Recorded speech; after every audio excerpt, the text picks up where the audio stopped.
So here we are.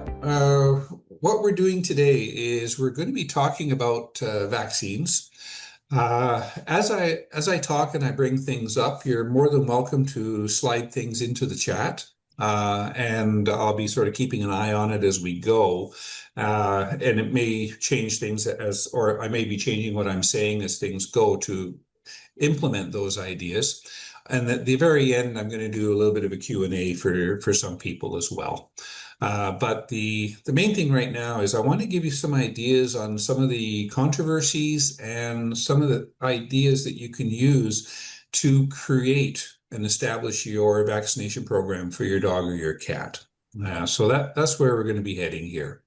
So one of the things that is always comes up is very simply the yearly vaccines. Okay, and the thing about the yearly vaccines is that's something that you find out about because you go to the veterinarian, you get the vaccines done as a puppy or kitten, say, and then a year later you get a reminder that says the vaccines are due again. And conventionally, what you're told, and this is what I mean when I say conventionally, I'm talking about veterinarians that are thinking conventionally as opposed to holistic. And that is the vaccines run out, they expire. There's no more protection from them.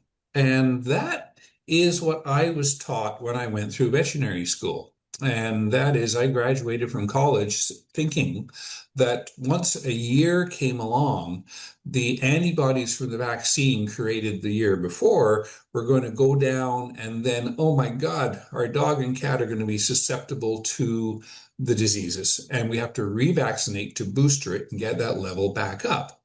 And so that was sort of the mantra when I graduated, because we were told we had to give vaccines every year. And that's what we were doing. And that was in 1983. Someone just came in. If you can mute yourselves, please, just so we don't have any interruptions, that'd be wonderful. And so anyway, the thing that happened a little bit later, and this I'm going back to the 1990s, is that we found out that, oh, vaccines can actually last longer than that. And so we're going to get into that a little bit. And so one of the things that comes up is called the duration of immunity. How long does the vaccine last when you give it? And like I said, we thought it was a year, and then that was it. But then they started doing things called measuring antibody levels and seeing that, oh, the levels persisted a little bit longer. And then the real thing that happened, this is what changed the vaccine world and turned it on its ear, was in about 1992. There was a paper that came out showing that cats were developing cancer because of having vaccines. And it was specifically the rabies vaccine that was sort of pinned down at that point. The thing about that was that this is what happened in New York State. All of a sudden they required rabies vaccines for cats. They had it for dogs for a long time, and then they said we want cats to be vaccinated for rabies. A few years later, oh, we're seeing all these cases of a malignant tumor called a fibrosarcoma developing where the vaccines were given above the shoulders. And so it was a case of, oh, I wonder if they're linked. And then they put it together, and yet, yes, they were. And so that was our first sort of, canary in the coal mine type of thing. And that is, oh, vaccines can create some harm. And then it sort of moved from there into different ideas on what vaccines can do. But that was the first thing. And that created a recommendation that cats should only be vaccinated at the most every 3 years, but you could go longer. And then guidelines came out for dogs a year after that from the American Animal Hospital Association. The first ones, the American Association of Feline Practitioners, came out with the cat ones. And what they were saying was that in both situations was do them at the most every 3 years and possibly even longer. And in the fine print on those vaccine guidelines, what it said was for the core vaccines, they last for 9 years. And for cats, they last for 7 years. And so that was a case of, oh, that's kind of different. Most veterinarians read that the guidelines as saying we should do them every 3 years. And that's what about half the veterinarians adopted. The other half stayed on the annual vaccine kick. But the key is that we had this evidence that said that it's good for a lot longer. The thing that came out in the guidelines as well was that, yes, they can last for 9 years and possibly a lifetime. And that came out in the World Small Animal Veterinary Association. 9 years, and that came out possibly a lifetime. Hold on. Sorry, guys. There's somebody who is got their microphone on, and I'm just muting everybody now. Thank you. Okay. So what we had was this situation where the fine print said how long they last, but very few veterinarians actually read that. And so a lot of the hospitals stated every 3 years. Some radicals, that was me at that time, said, hey, we've got evidence they last for 9 years, and that's what we put on our vaccine certificates. For dogs, cats, we put 7 years. But I say it was in the vaccine guidelines. That was in the 1990s and into the 2000s. The thing that happened after that, and it was very clear, especially with the American Animal Hospital Association, is that the guidelines were supported by the pharmaceutical companies. And so what we found is that they changed, and that fine print and everything was eliminated. And so we didn't see that anymore to have as a resource for that. But I call us oldsters knew what it was back then. Okay. Why do veterinarians do it every year? Certainly it's a push from the drug companies. They want to sell vaccines. And they're saying that, they still go on the old thing. Well, the immunity may falter after time, and therefore we should keep doing boosters. Economics is a big one. If you take a veterinary hospital and look at the vaccine income, that generates probably about 40% of the income in veterinary hospitals. And if you then say, hey, let's cut that down to a third of that by going from the 1 year to the 3 year intervals, it has an economic impact, obviously. Okay.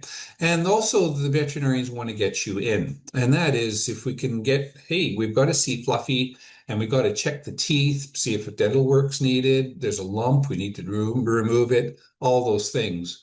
Those are the things that certainly a hospital thrives on because that's what generates revenue.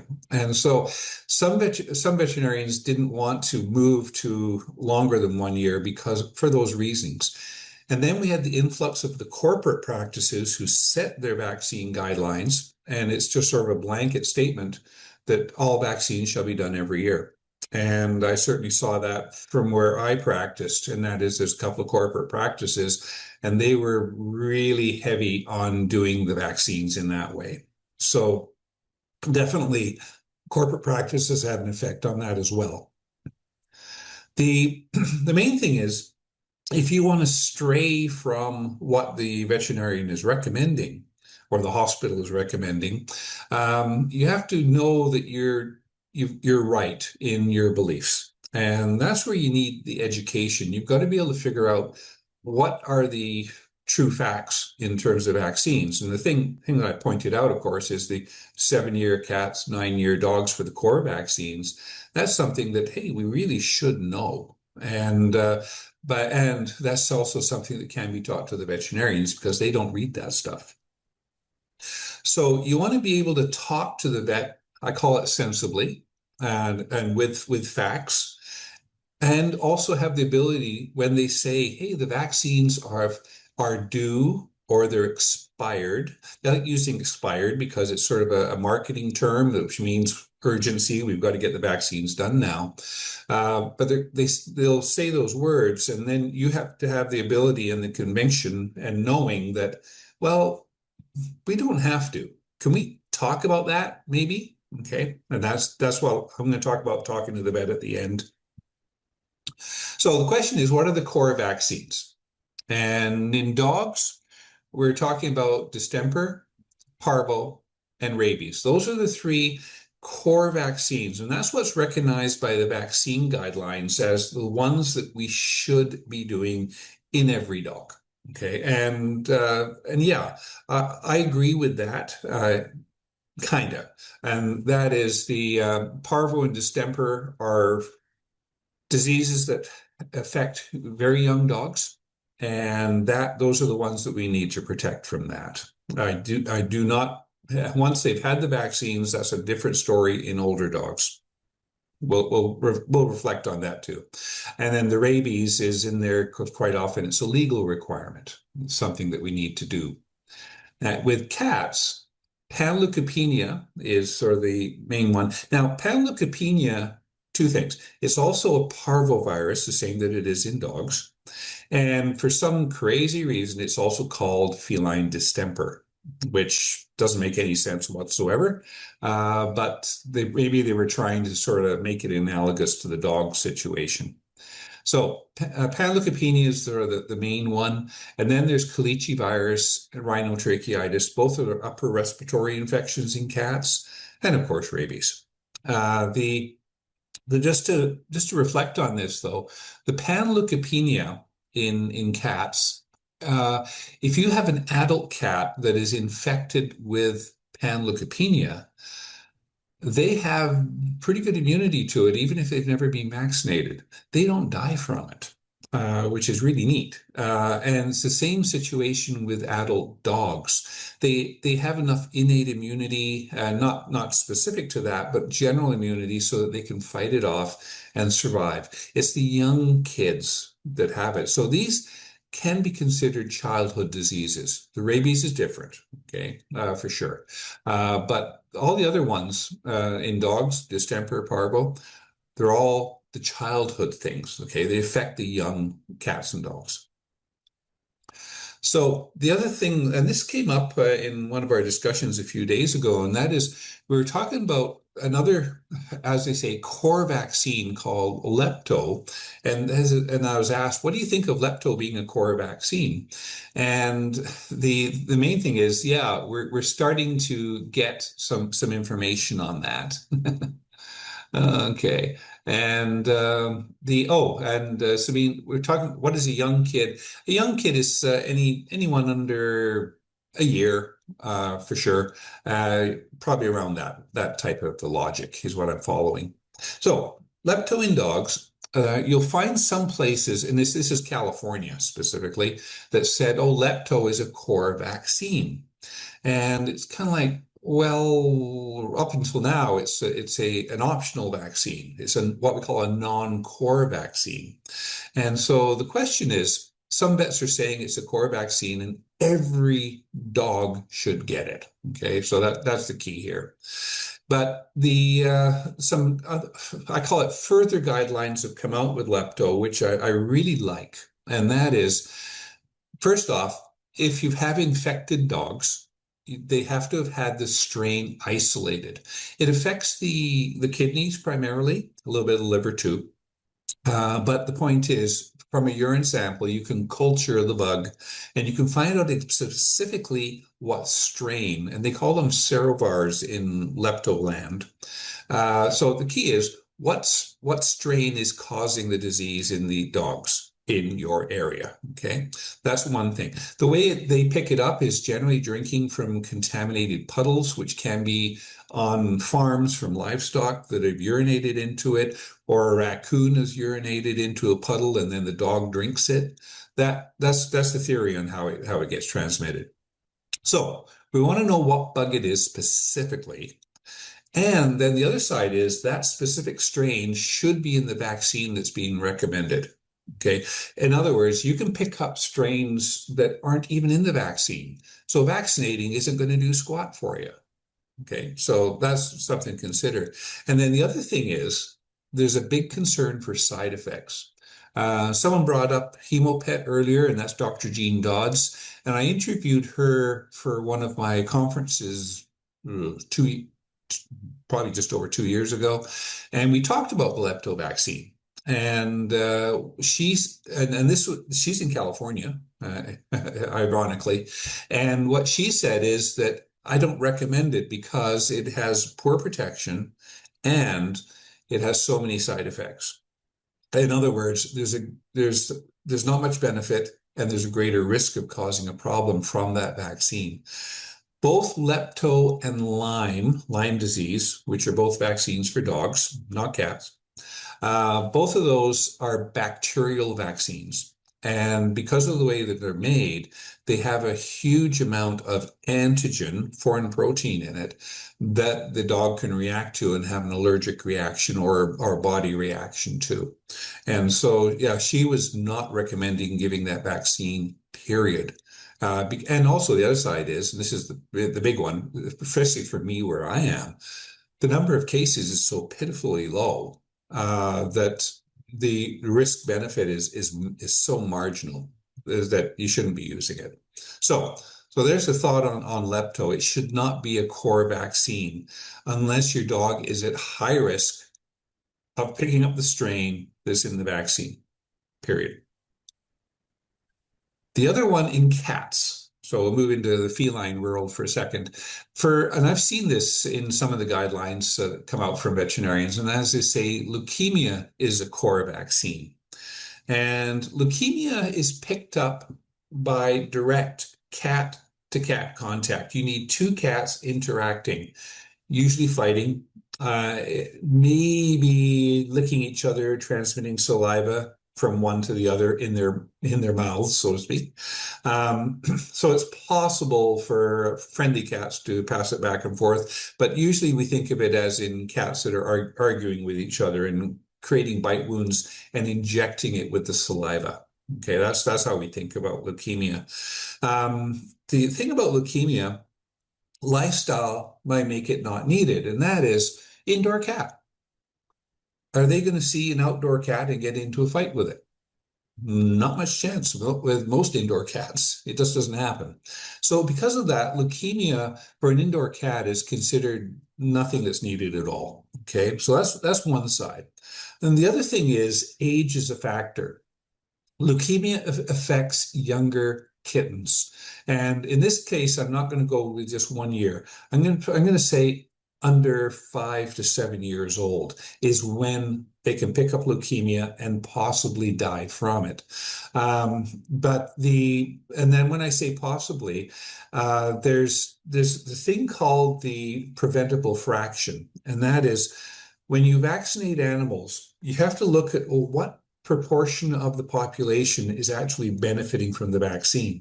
In the case of leukemia, we know that 75% of cats, if unvaccinated cats, can get infected or exposed to it, and we call it infected, but not show any symptoms, and they're just able to mount an immune response and get rid of it, period.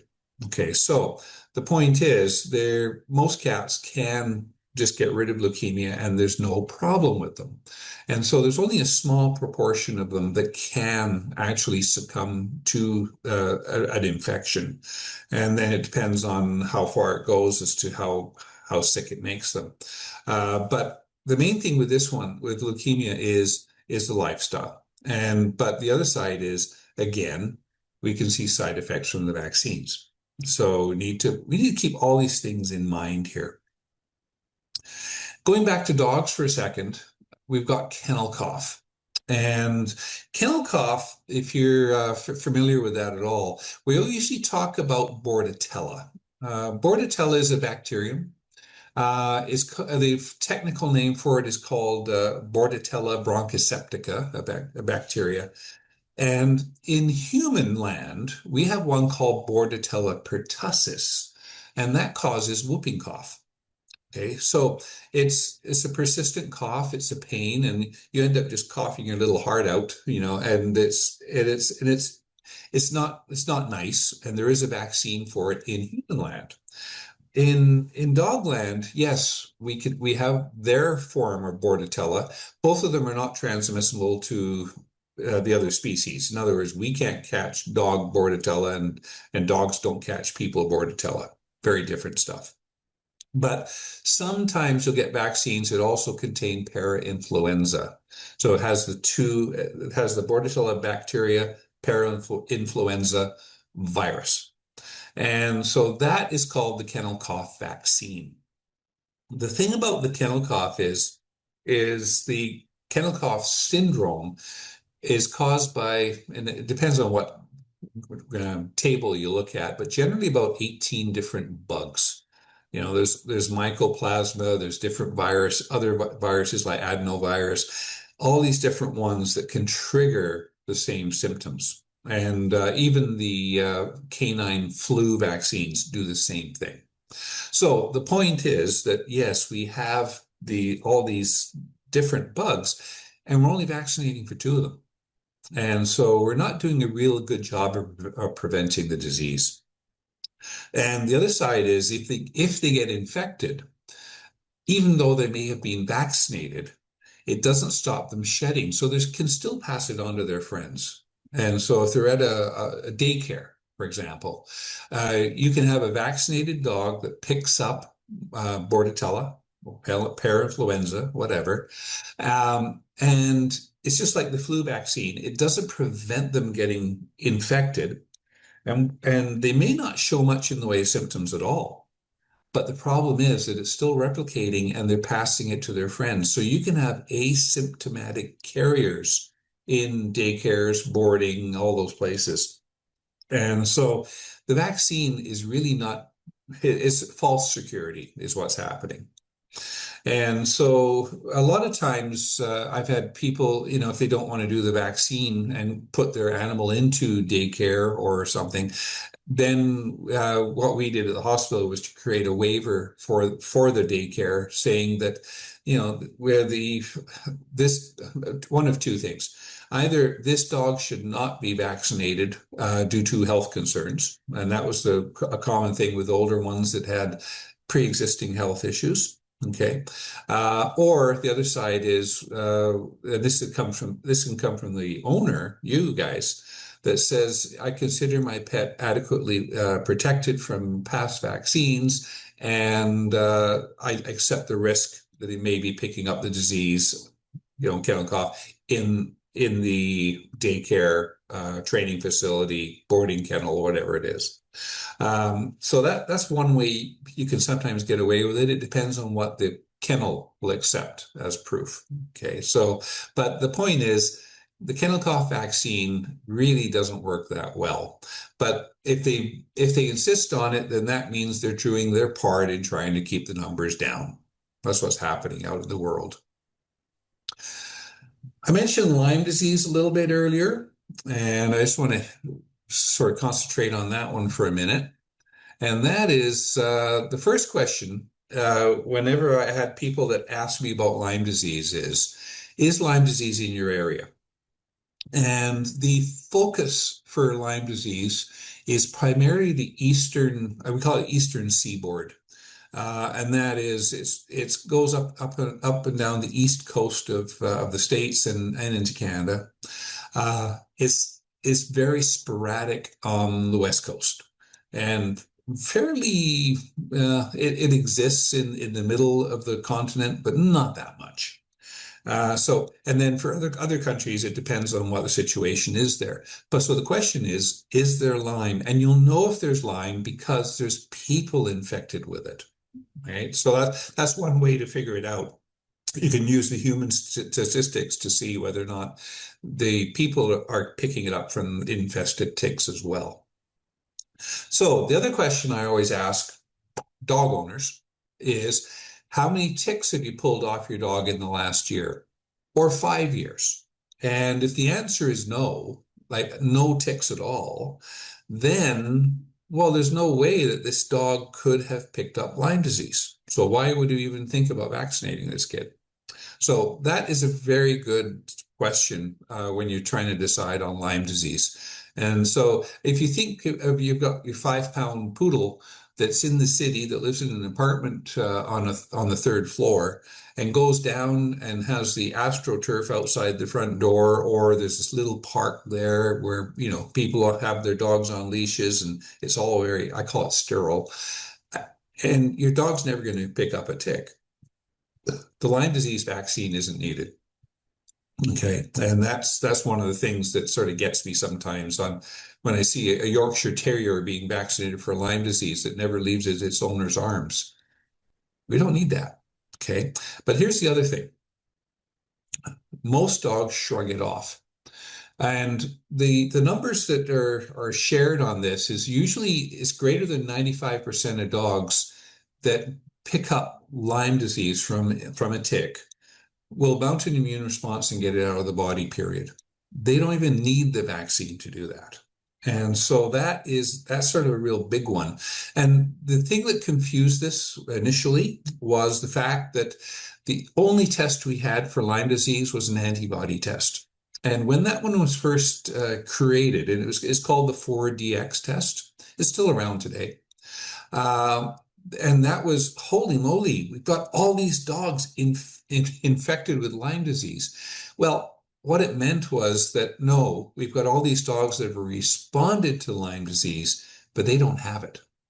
And the key is that they actually mounted an immune response, got antibodies, got it out of the body, and all we're finding out is it's called a success story. But that really got confusing because when that first came out and we saw all these dogs with Lyme disease, the recommendation was to put them on antibiotics and kill the Lyme and then see if the level comes down, which is a real backwards way of doing it. At least now what we're doing is we're actually confirming it by looking for the Lyme disease bacteria in the body, in the bloodstream. And so we can do it that way. But most dogs will shrug it off. The thing that you're told about Lyme disease is that it can cause a nephritis, which is an inflammation of the kidneys, and that can be fatal. And that is true. The kicker is the vaccine doesn't protect against that form of Lyme disease very well at all. So it's not really helping very much for the cases that we really do get worried about. Indoor cats. And you'll see it's my pet peeve. Okay. I used to see this in practice all the time, and that is people that came to us with their little kitties, older kitties, and generally, and they say, "Oh yeah, I've been keeping the vaccines done every year by my previous vet." It's like, why? Why are we doing that? And the thing about it is, what risk are they at? And so when you think of an indoor cat that, let's say it just stays in there and you've got a screen balcony, so that way it doesn't jump off, that type of idea, right? What risk do they have of picking up the bugs? And so certainly they're not going to have contact with outdoor cats unless they're going to be out in a screened area and there's an infected cat on the other side hissing at it. That's one way. Then the other one is that, and it came up in the chat earlier, is that it's possible for you to carry bugs into your abode to pass on to your cat. Well, the only one that you can really pass on from a practical sense would be one called panleukopenia, the parvovirus, and that one's passed in cat poop. So somehow you're going to have to arrange for you to step in cat poop somewhere, keep it on your shoe, bring it into your house, apartment, condo, wherever you live, and then your cat and that has to get smeared on the carpet or something, and then the cat has to lick that up. That's the only way it can work for them to even be exposed to it. But here's the kicker. When you're dealing with the panleukopenia and the respiratory viruses, those ones are, as I mentioned earlier, kittenhood type diseases. Okay. And so two things. If you've got a cat that's older than a year, but the other side is if they've even been vaccinated before at all, they're going to have immunity to the diseases. And so even if you were to carry it into your place, they're not going to get sick from it because there's immunity there. And we know it's good for 7 years. Remember that slide? Okay. And so if we want to do it from a technical perspective, we could say that, well, if we think there's a risk on our indoor cat, then we can do the vaccines every 7 years. But the main thing is the only reason we have the 7 and the 9 year thing, the 9 years in dogs, is because that's how far the study went. It doesn't mean that all of a sudden immunity stops at that time. It just means that they didn't test any further than that. And certainly most holistic practitioners will go on the idea that once you've got a response to the vaccine, you don't need to vaccinate again. Okay, so that's contrary to what all the conventional vets are going to be saying. And for all those of you that have faith in what the conventional guys are saying, as in every 3 years or something, this will go against your grain. Okay, but the point is that once you've got immunity and it's there, it is good for a long, long time. And just think of it this way. When I was younger, I had a thing called a polio vaccine, right? And so with that, then the next thing I think of is, well, how many boosters have I had since I was a kid? And the answer is 0. Why? Because I have lifetime immunity to that bug. Okay, and this moves us directly into the I just want to finish this off too. Indoor cats, they're also not at risk of worms or fleas unless there's ones getting into your building and then finding your cats. But that's fleas. Worms, they're not going to pick it up unless they're hunting mice in your apartment, eating them, and the mice happen to be carrying worms. It's the only way that it happens. Okay, and but anyway, what I wanted to point out is this: if we can show that your pet has been vaccinated and responded to the vaccine, then what we can say as an assumption is that, well, that immunity is going to last for a lifetime. And the way that we can prove that they responded to the vaccine is a test called a titer, a blood test, and it measures the antibodies specific to the vaccines that we were giving. And that way we can say that, hey, Fluffy had the vaccines, a month ago. We just did the blood test, and that's the best time to do it, a month after the vaccines. And we do the titer and go, wow, look at the levels, we're up. 2 things. It tells us that we don't need to vaccinate then or ever. And the other side is, it also tells us we don't need to do another titer, because even if the titer drops down, we've got this thing in your immune system, in your bone marrow, in your spleen, liver, called memory. And that is, the body is able to mount an immune response, even though the antibody level may have gone down below detectable, never goes down to 0, but below detectable. The immune cells, the memory cells are there, specific for that disease organism. And if you were to come along and give them the disease, those cells would say, hey, I recognize that. That's my job. And boom, they multiply, they produce antibodies, and they protect the animal from disease. Bingo. Okay. So that's one way to prove. And that way we know the immunity will keep going. Okay. So very, very important in that way. And yeah, and this is a good example. Angela says her 13-month-old dog had a titer done, has brilliant immunity, and therefore, yes, if you've proven that, that means, hey, we don't need vaccines for those diseases. We don't need to do another titer next year or in 3 years or ever. A lot of even holistic vets get into the bandwagon of doing titers every 3 years. Once you've proven you're there, there's really no need to do it. And so that's something you can sort of put in the back of your brain for now. Okay. Okay. A couple more things I want to hit here. And that is when we're talking about disease out there, okay, then the thing that comes up sometimes is, oh, we've had dogs come up with parvovirus. And because of that, you make sure you get a recent vaccine done on your dog, as in boost the immunity. Well, the thing about that is, I've already told you the immunity, especially to parvo. Parvo is a great vaccine. Okay, immunity can last a lifetime with parvo. I was told that when I was in vet school. okay, in the immunology class.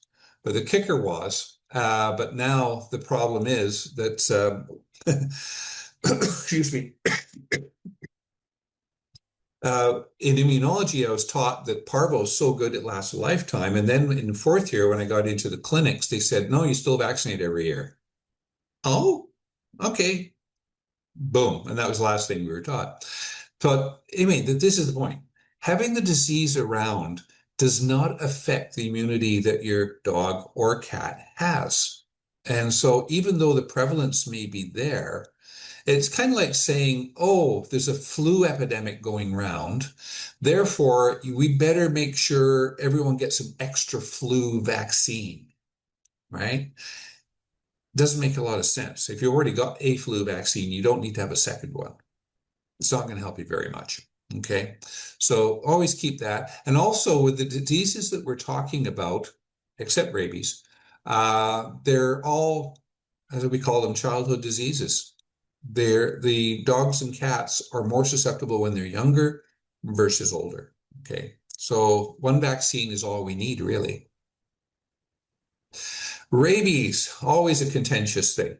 We need to look into this one.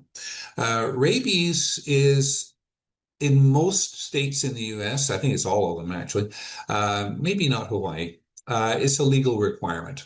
And that is, hey, we need to get rabies vaccines to satisfy the legal laws that are there.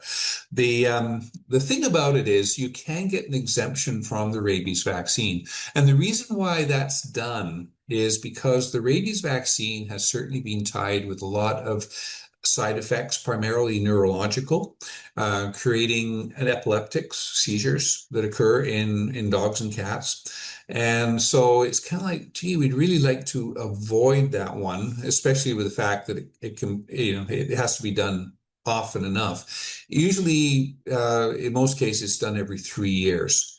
There is a 1 year vaccine for cats that was created probably about 10 years ago now, and it's purified vaccine. It doesn't have all the extraneous garbage in, that type of idea.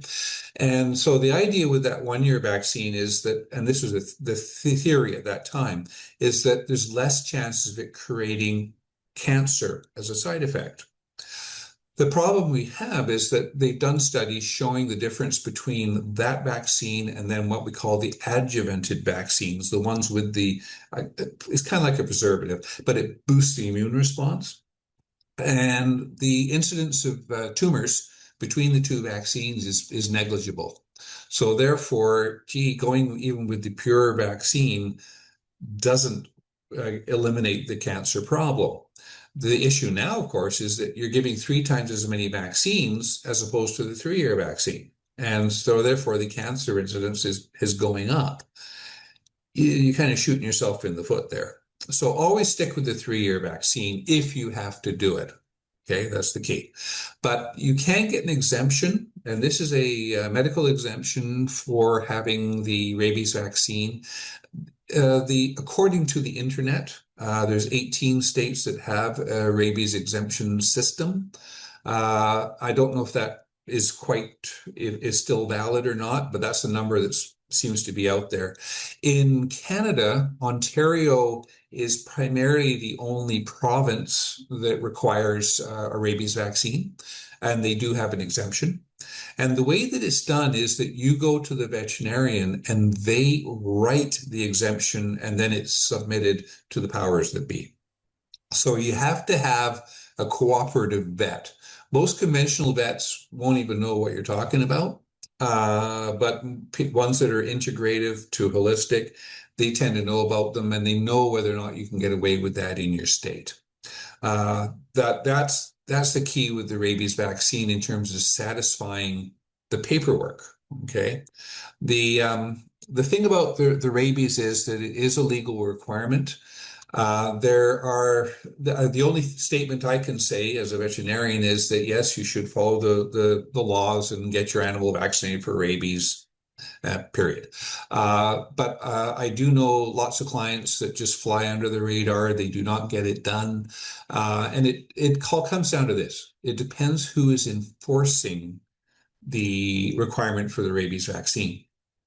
And there was a thing that came up earlier about having a cat into the hospital for having dental work requiring a rabies vaccine. And what's happening there is that the veterinarian is becoming the policeman in terms of, hey, we want to enforce the law and make sure that it's done. Now, the reason they do it and is that, well, as a veterinarian, I'm worried about contracting rabies from my patient, and therefore I want to make sure it's being vaccinated for that disease. Again, it comes down to the risk of that patient that patient may have rabies. The only way you get rabies is being bitten by a rabid animal, and certainly that can be a rabid fox, skunk, raccoon, all those things. Depends on what area you live as to whether or not it's in those populations. The other one that's where I am is rabies is carried in bats. And so if you have an indoor cat and bats can't get into your house, the chances of it getting rabies go down to pretty well zero. Okay. I have had cats that have been in apartments where bats have gotten in. The cat has caught the bat, and then the bat was sent away for testing and it came back positive. That's one possible exposure route. Okay, so it can happen theoretically. It depends on the numbers in your area, but where I am, roughly between 1% and 2% of bats carry rabies of the ones that they test. And so it is there. The thing about rabies is that it is a serious disease. But again, it's one of those that also causes a lot of side effects. Okay. And so that's one of the things. And this question's come up a couple of times here, so I'm going to get onto it. There's an mRNA vaccine that's now available, and they're available in the U.S. and Canada. There's different ones in U.S. and different ones in Canada. And the thing about the mRNA vaccines is that it's a totally different technology than what we're used to. The old way, of course, was to grow the bug, put it into a solution, and generally kill the bug in most cases. And then you inject that into the animal and it creates an immune response. The mRNA vaccine is actually a piece of messenger RNA that you're injecting into the animal to produce we'll call it this, a spike protein that's on the virus, and therefore the animal responds to that. Lots of debate on this, and it's the same way that it is in human land, and that is originally when they came out with it, and I remember this stuff for COVID, was that no, when you injected it, the mRNA only sort of stays around for a few hours or maybe days, produces a spike protein, and then it goes away. And so it's no longer a threat to the animal, but it's produced the spike protein, which generates immunity. And so now you have good immunity to the virus. The thing that we found out is that you can have that thing persisting for years in people. We don't have the same studies done in dogs and cats, but the assumption is that we're probably dealing with the same idea. And that is, it's not something that you inject, it's active for a day and then goes away. It's still there, and that's when the side effects can really start to build up. And so would I use an mRNA on my dog right now? No, I wouldn't. Okay, so that's me. And you can just talk, and if you've got, a veterinarian that you're talking to, you can ask them, well, what type of vaccine are you using? And then, well, I'd rather not use that. Can I use the old one and see what they say? Okay, that's sort of the best way to go around it. And which brings up talking with your veterinarian. That's always fun. And the thing that it comes down to, it depends on how your veterinarian is in terms of their beliefs and their convictions. But the other flip side is you have to talk sensibly. And so if you go into the veterinarian and your first words are, all vaccines cripple animals. They cause all these problems, and I never want one put in my dog or my cat. You're going to be creating a wall that just stops any discussion from that moment on. Okay. As in, you're going to be identified as an anti-vaxxer, and there's going to be no more talking between you two. If that's what you want, great. Okay, go ahead. But I would be, especially if I'm working with a veterinarian that I like, for all other reasons, I would be saying, I know you sent me a card saying that my dog is due for the distemper vaccine, but I'm a bit concerned about it. Can we talk about it? The answer to that question is going to tell you whether or not you're able to have a conversation with your vet. If they push policy, and if all they say is that, hey, we vaccinate for all these diseases every year or 3 years, whatever they're doing, and then more or less that quashes the discussion, then that sort of tells you that, oh, so this vet isn't really thinking about this. They just have this policy written down and they're following it, and that's all I've got. So if you've got that type of veterinarian, there's not a lot of point in trying to persist on that because they're not going to be listening to you. But if you've got one that is willing, as in if the veterinarian says, well, what concerns do you really have? They've opened the door. And then you're able to tell them what your worries are about. Okay. As in what can we really talk about with the vaccines? And who knows, you may even be able to open up their minds so they start looking at things. I've certainly had that over the years. And that is, I've had clients that have told me things about the vaccines, and I go, is that true? And then I look into it, right? And but I'll say this, I'm different from a lot of the other veterinarians that way, and that is, I'm always looking to see, well, I got to investigate this myself. Okay. And so anyway, with all this behind you, the key is what you want to do is you need to get all the information you need to be able to have the discussion, but also to make the decisions on the care of your dog or your cat. Okay. This is a complex thing, and I've gone over a few things, but I certainly haven't gone into everything here. And so this is going to be a short plug on this, then we'll get into Q&As. The Vaccine Mastery course is something I've put together, and that thing has all the information so that way you can have the conversation with your veterinarian, okay?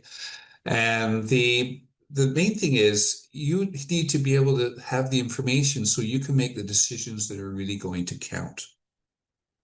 The course is comprehensive. It delves into every vaccine. It goes into the diseases that all the bugs cause.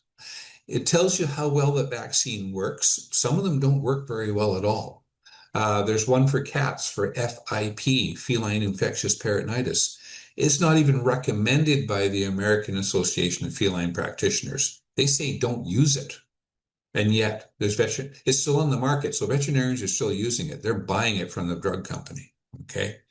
And also in the course, we look at what are the vaccine side effects as well. So that's a fairly important part right there. The thing that also, it tells you about the alternatives. And we've gone a little bit into this, the titers. There's a lot more on titers, obviously. And also there's another way you can look at it called natural exposure. And there's another way called homeopathics, where we can talk about doing no-sodes and things. So that's another avenue that is looked at in the course as well.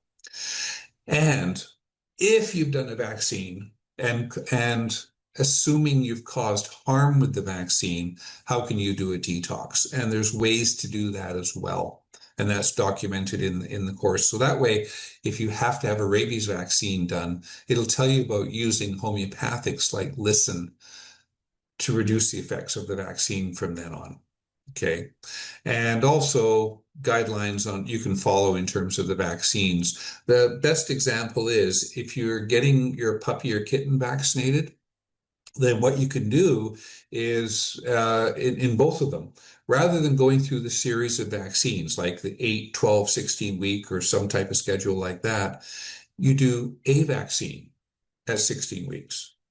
Then you do a titer a month later, prove that they responded, and then you're done. That way, you've only done one vaccine. And that way, you've minimized the harm that can be done. And then, in terms of the non-core vaccines, it gets into that very specifically as to the advantages and disadvantages of using those ones. Okay. And yeah,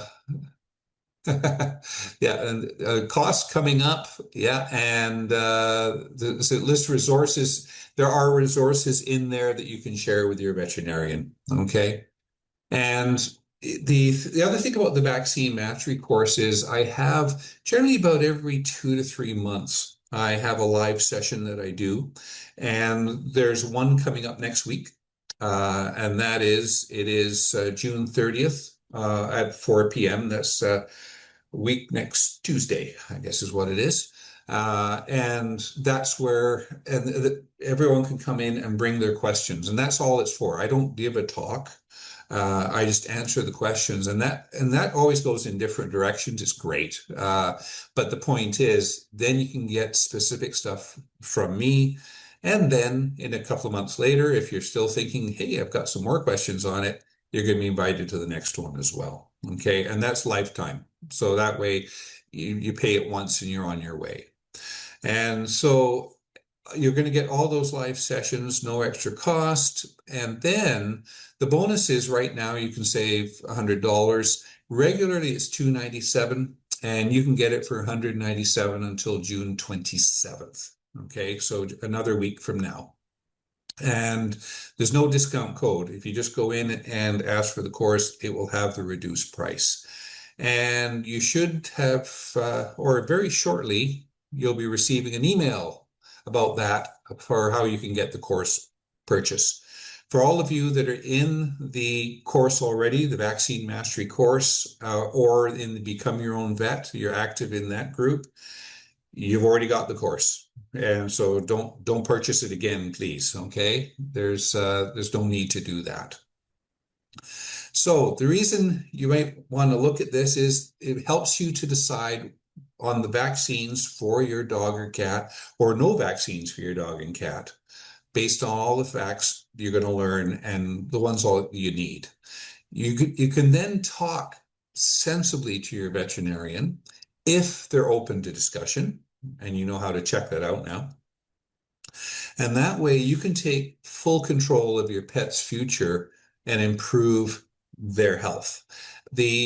My dog, my cats, Shay is our current dog. He had a distemper parvo hepatitis vaccine done when at 16 weeks old. We did a titer a month later. That's all he's ever had, period. Okay. He picked up, I'll call it kennel cough once. I mean, he lived at the hospital with us, right? So we assume what happened is that I had a patient in with kennel cough and I got slobbered on my fingers. Then I went back and he sniffed me out and managed to lick me or something. And that's probably how we picked it up. That's my guess. Or he picked it up at the park playing with another dog. One of the two. But the thing is, he sputtered, coughed a little bit for 2 days, and then he was done. Okay, so that's the key. He's never had any more. Our cats, we did the vaccines as kittens, and a little bit different with cats. We tend to do one vaccine, say at 12 weeks, another one at 16, and then because we did the two, we didn't do a titer. But that was all they got. They never got any more. They did not get the feline leukemia vaccine, and they had a pretty healthy life. Okay, so that's something you can sort of see that I did, and certainly that's the type of program that I would be supporting quite well. Okay, so let's just get rid of the share. Bingo, there we are. I'm just going to hit a couple of the questions here and the things. Titers are more expensive vaccines. It depends on your veterinarian as to how much they mark up the tests.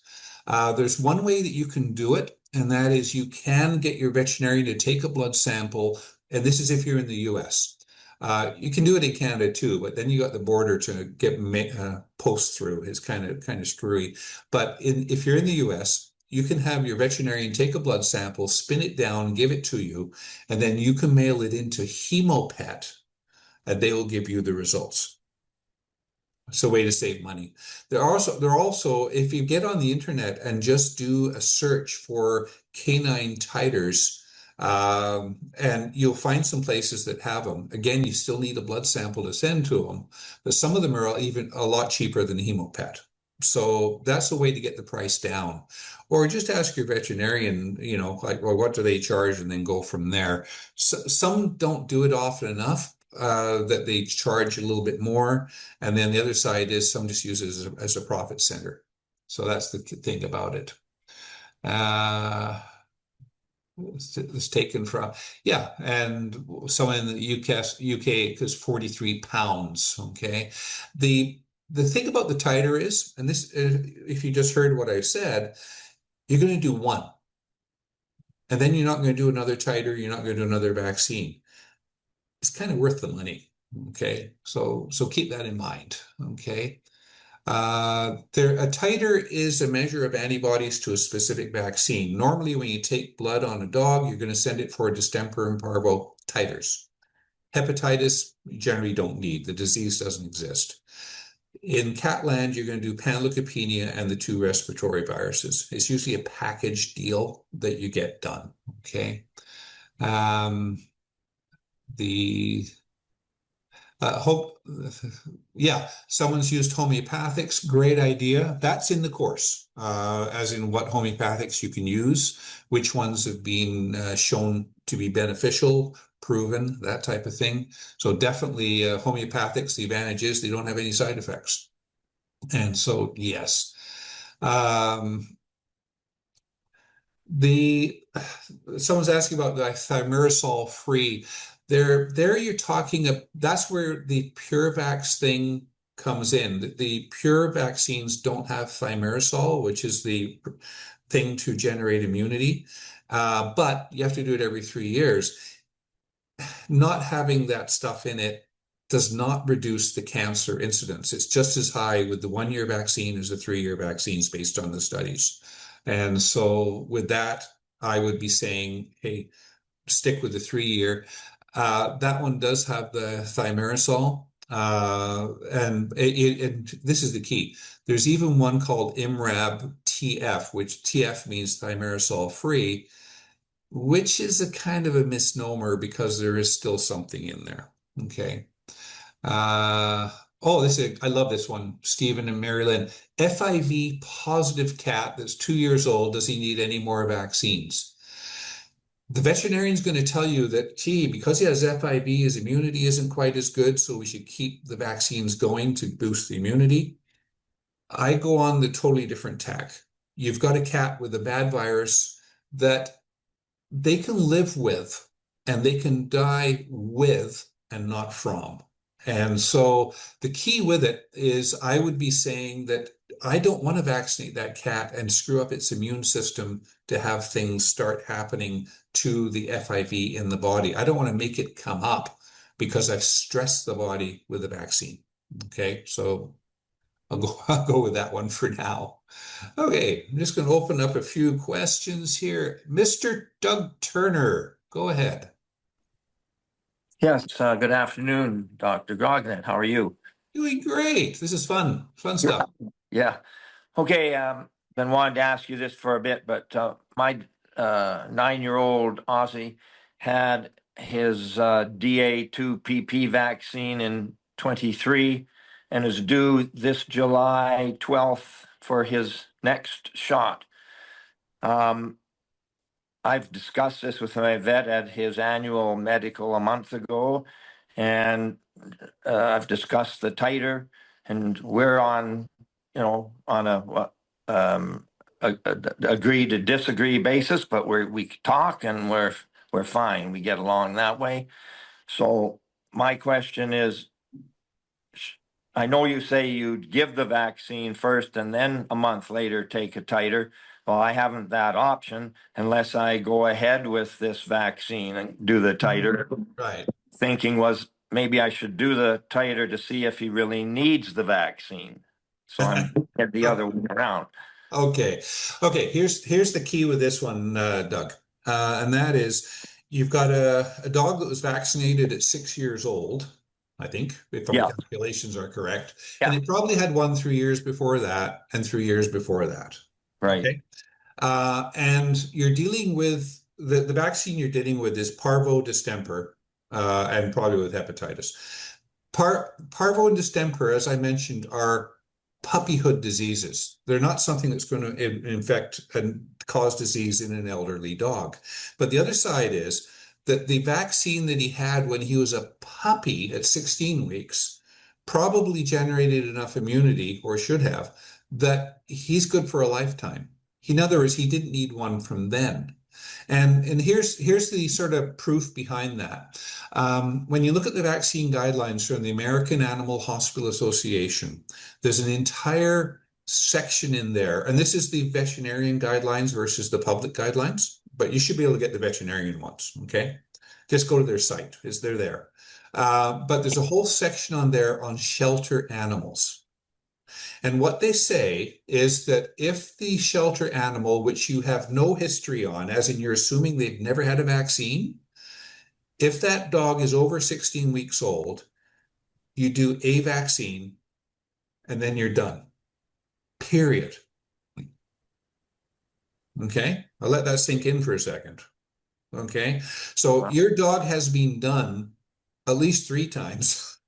Okay? And so if you're my client and you just came to me and said, hey, I just got this card from my previous vet that says he's due for vaccines and he was done 3 years before at 6 years of age, I would be saying, well, we don't need to do another one. I drop it. Okay, so that's the way you can continue to disagree with your veterinarian. Would a titer still be recommended just to check the immunity response? I think you can do it. It'll give you a proof on a piece of paper.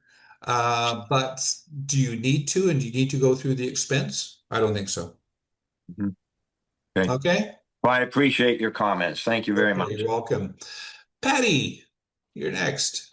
Hi. In regards to titers, Yeah. what if you have a vet that wants you to keep repeating the titers? Is there something, a white paper or something on the fact that you don't need to repeat titers so that I can take it in as proof? I haven't found one in terms of I could write it down on white paper and I can give it to you. But no, there's the thing about and this is the key.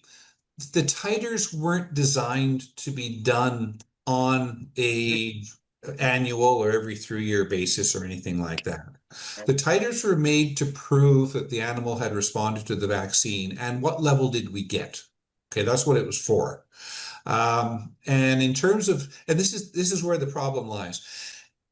My dog Shay, right? Vaccinated at 16 weeks, had a titer done at 20 weeks. It was nice and high, and I called it done. So, okay, no more titers, no more vaccines. He's 9 years old now.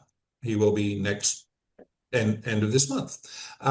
If I did a blood test on him to do a titer now, I may find that, oh, the level has gone down, because it does. It decays is the word we use. And that is the antibody level starts up high and it goes down over time. Whether or not it gets down below detectable before they die is a question, right? But they all go down to some degree.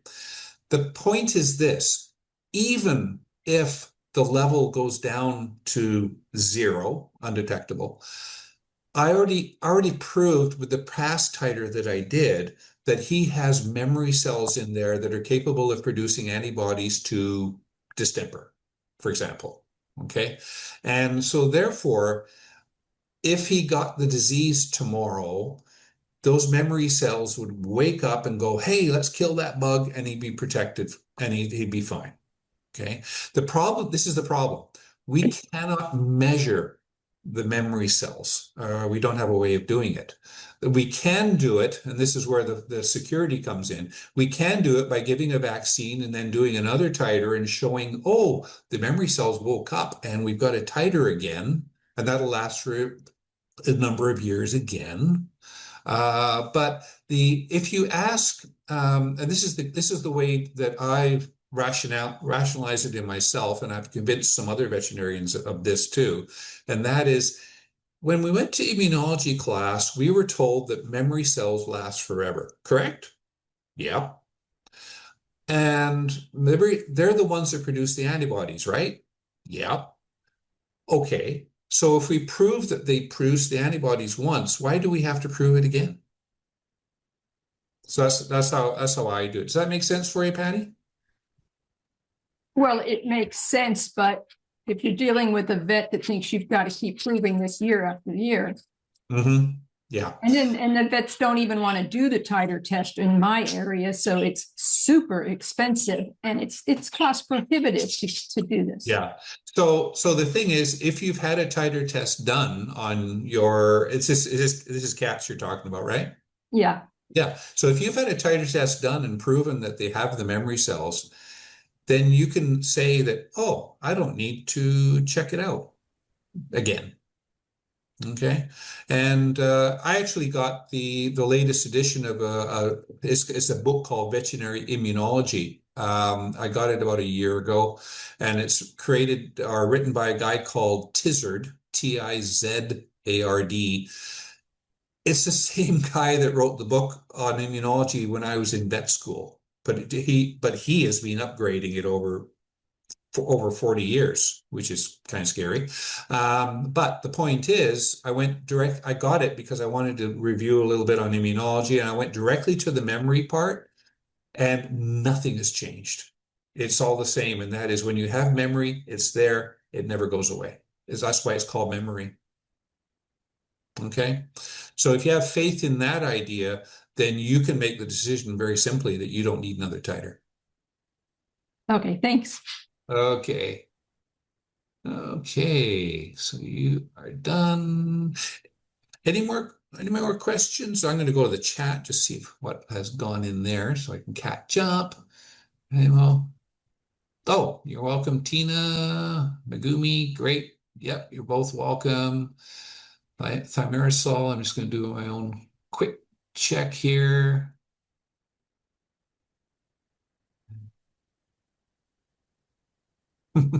Yeah, titers for doing it on, if you've got litters of puppies, it gets real expensive. Can I recommend any holistic vets in any specific places?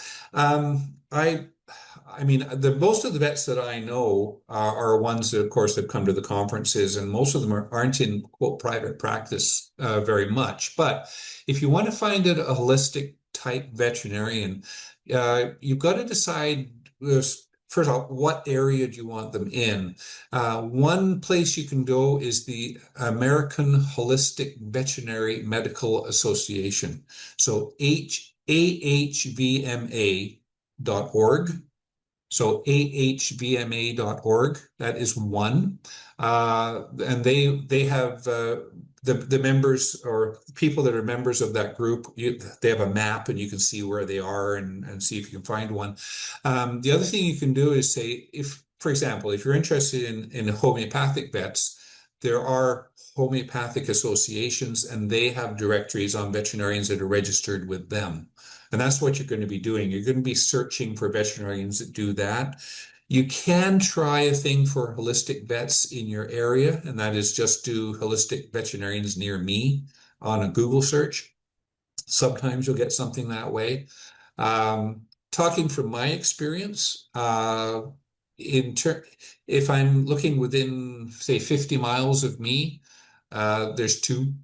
And if I extend that, there's, goes up to about 5 or something like that. But they're not, this is the key, some of them aren't very holistic. They're holistic in terms of some of their ideas and more for marketing areas than anything else. And so that's the thing, you have to sort of find out exactly what they're doing, okay? Can I spell the name of the book author? The immunology book is Tizard. And it's called Veterinary Immunology. Okay. Thanks and appreciate you offering the vaccine. Okay. So that sort of wraps, I think that we're going to sort of wrap things up. I'm just going to go on this one. Annually for ferrets. Oh, okay. Yeah, Michigan, as Lylene says, there's no exemptions for dogs or ferrets. Not many of the guidelines have ferrets in them. That must be unique for Michigan. And it's required it's required every 1 to 3 years, but it depends on the brand of the vaccine. I would be using one that's good for 3 years, period. Okay. And that way you can keep the number of vaccines down. So always try and do that. And then the other side is do a detox after the vaccine's given. Okay. Good deal. And Megumi found her holistic vet through the American Holistic Veterinarian website. So ahvma.org, guys. Okay. A recording of this is going to be created for hopefully by Monday, Tuesday, maybe, but it'll be posted and you guys will get the link for it. So don't worry. Okay. Yeah. My vet didn't recommend a booster during an annual exam. Good. Detox, do I use? That's someone called iPhone. Okay. Detox, that's in the course. There's different ways of doing it, different dosages, things like that. Dosages, wait a minute. Oh, just I'm just going to mute you. Kit, you're unmuted. So, okay. Oh, good question. And is the rattlesnake vaccine recommended if you take your dog hiking? That comes under the category as, first off, are there rattlesnakes where you're hiking? And have you seen them before? Okay. Do you have a nosy dog that's going to go searching out snakes? Or do you have an old fart that's on, that follows right behind you and is never going to see a snake because it won't go off the trail? Okay, you have to look at that. Okay. The other side is the rattlesnake vaccine is only good for the Western diamondback rattler, and it doesn't apply to other rattlesnakes. So you have to know what rattlesnake is in your area as well. Okay. So not a simple question. And so I would only be recommending it if that particular rattler is in your area where you're hiking, your dog is at risk for hiking. And the best thing I would do is, if you live there, talk to your veterinarian and say, how many rattlesnake bites have you seen at your hospital? And if the answer is 0, you don't need it. Okay. So that's the way I would go with that. Kit, go ahead with your question. Dosages, does it make it, are they the same for whether you have a small like Shih Tzu versus a Great Dane?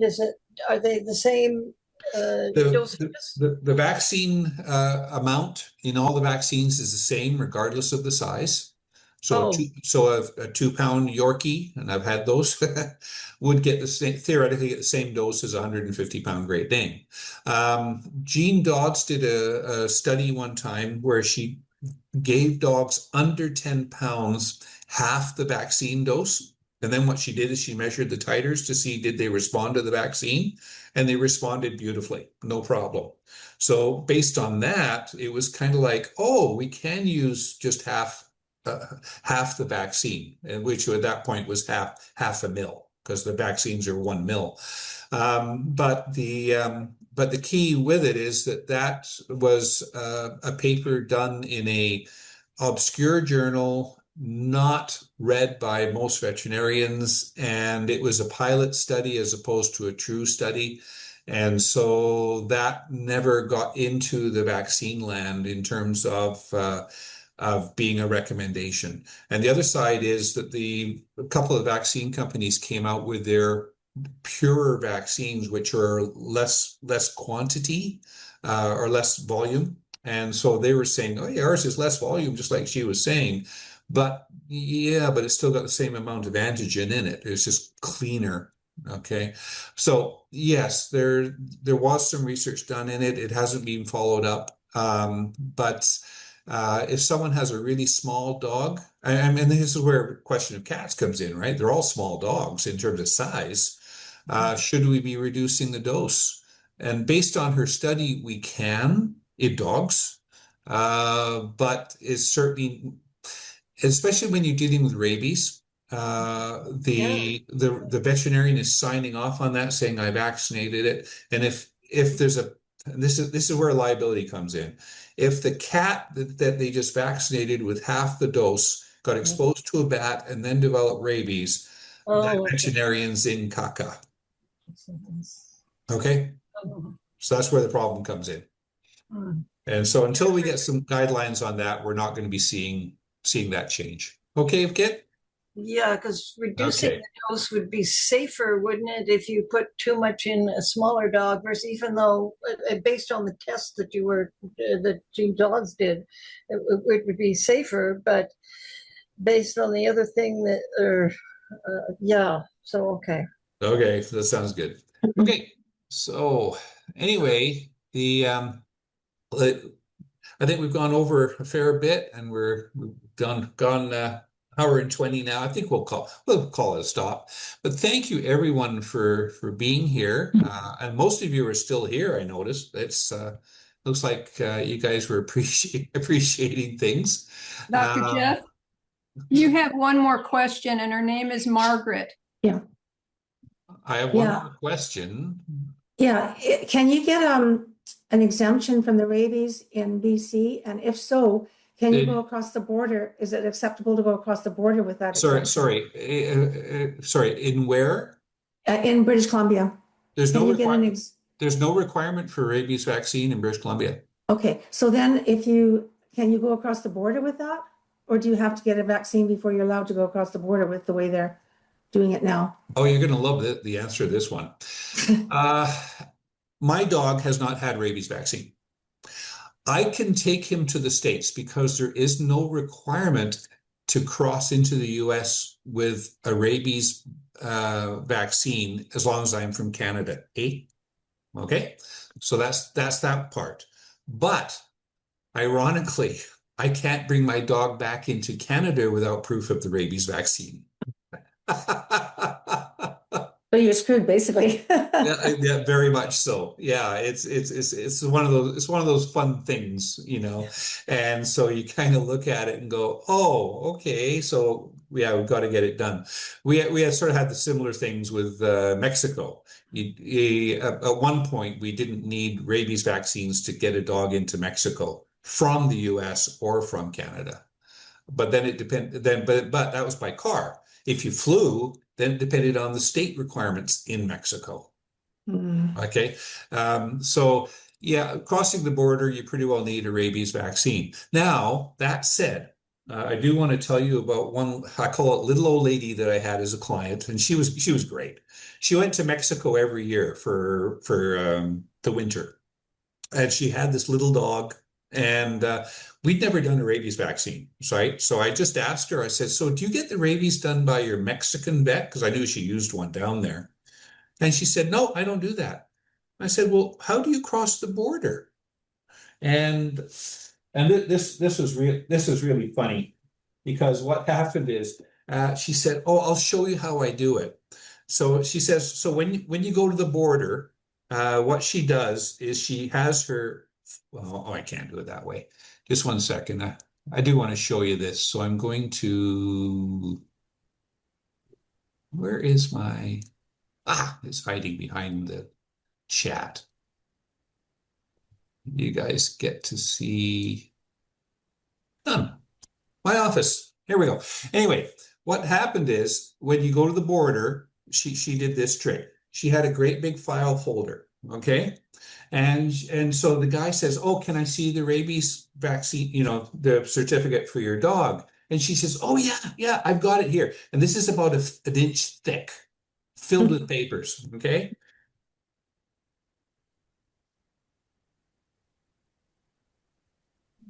No, that's not it. Hold on. No, that's not it either. And she just keeps going and going. She says the key is you have to keep adjusting your glasses and just keep on it. And eventually they give up.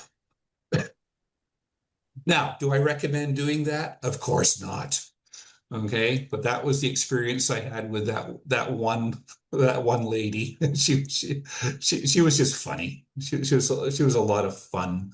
Okay, so anyway, the key is uh, it depends on who you are as to whether or not you can try and get away with doing things like that.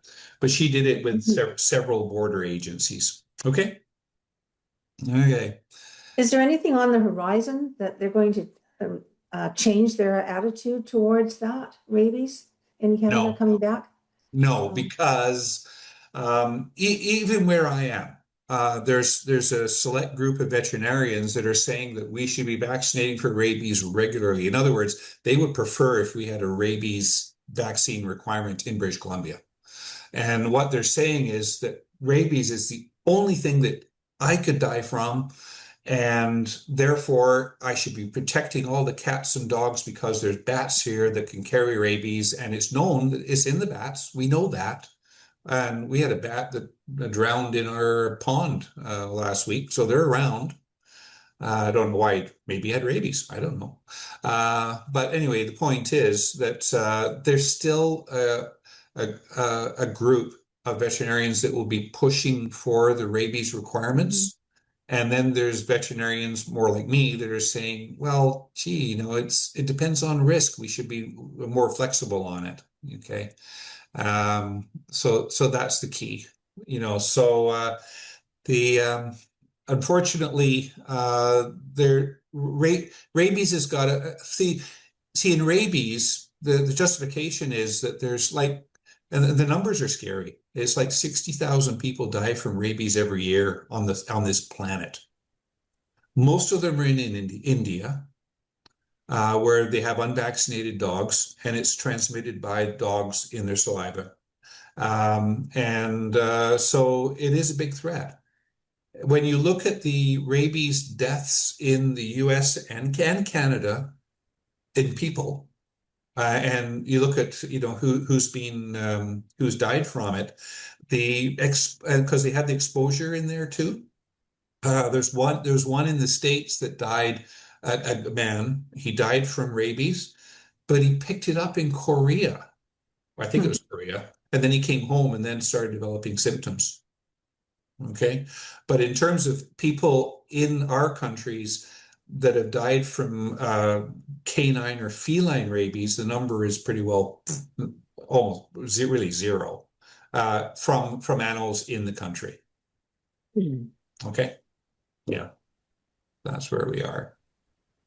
Okay, so we're gonna call it a day, guys. If you want to join me in class, we have the session coming up just over a week from now on. And so I'd love to see you there, and then we can answer questions on your specific dog and cat in terms of how can we, designing a vaccine plan for you, and you'll be able to see how other people do it too. And so those are always lots of fun. So if you want to join me in there, I'd love to see you. But otherwise, hopefully this information has given you some ideas on the vaccines and what you should be thinking about so that you can take control and keep your puppies and kittens and elderly kids as healthy as you can. Okay? So everyone have a great weekend, okay? Okay. Bye-bye.